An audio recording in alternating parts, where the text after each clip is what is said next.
One day a man saw an old lady stranded on the side of the road, and in the dim light of day he could see she needed help. So he pulled up in front of her Mercedes and got out. His Pinto was still sputtering when he approached her. Even with the smile on his face, she was worried. No one had stopped to help for the last hour or so. Was he going to hurt her? He didn't look safe, he looked poor and hungry. He could see that she was frightened, standing out there in the cold. He knew how she felt. It was that chill which only fear can put in you. He said, "I'm here to help you, ma'am. Why don't you wait in the car where it's warm? By the way, my name is Brian Anderson." Well, all she had was a flat tire, but for an old lady that was bad enough. Brian crawled under the car looking for a place to put the jack, skinning his knuckles a time or two. Soon he was able to change the tire, but he had to get dirty and his hands hurt. As he was tightening up the lug nuts, she rolled down the window and began to talk to him. She told him that she was from St. Louis and was only just passing through. She couldn't thank him enough for coming to her aid. Brian just smiled as he closed her trunk. The lady asked how much she owed him. Any amount would have been all right with her. She already imagined all the awful things that could have happened had he not stopped. Brian never thought twice about being paid.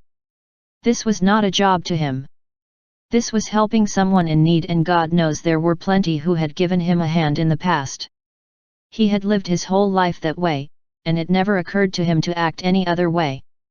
He told her that if she really wanted to pay him back, the next time she saw someone who needed help she could give that person the assistance they needed, and Brian added, "And think of me." Old woman driving post him waited until she started her car and drove off. It had been a cold and depressing day, but he felt good as he headed for home, disappearing into the twilight. A few miles down the road the lady saw a small cafe. She went in to grab a bite to eat and take the chill off before she made the last leg of her trip home. It was a dingy-looking restaurant.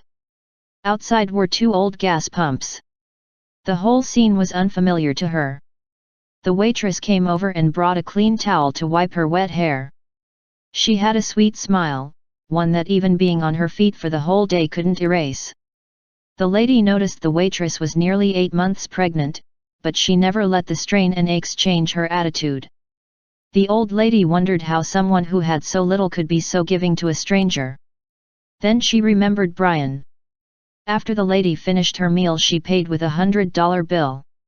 The waitress quickly went to get change for her, but the old lady had slipped right out the door and was gone by the time the waitress came back. The waitress wondered where the lady could be. Then she noticed something written on the napkin. There were tears in her eyes when she read what the lady wrote, "You don't owe me anything. I have been there too. Somebody once helped me out, the way I'm helping you. If you really want to pay me back, here is what you do, do not let this chain of love end with you." Under the napkin were 4 more $100 bills. Kindness meant well, there were tables to clear, sugar bowls to fill, and people to serve, but the waitress made it through another day. That night when she got home from work and climbed into bed, she was thinking about the money and what the lady had written. How could the lady have known how much she and her husband needed it? With the baby due next month, it was going to be hard. She knew how worried her husband was, and as he lay sleeping next to her, she gave him a soft kiss and whispered soft and low, "Everything's going to be all right. I love you, Brian Anderson." Like and comment on this video. What do you learn from it? Subscribe to my channel Gyner and hit the bell icon. If you have an amazing story to share, send it in the mail in the description. And in the end, thanks for watching.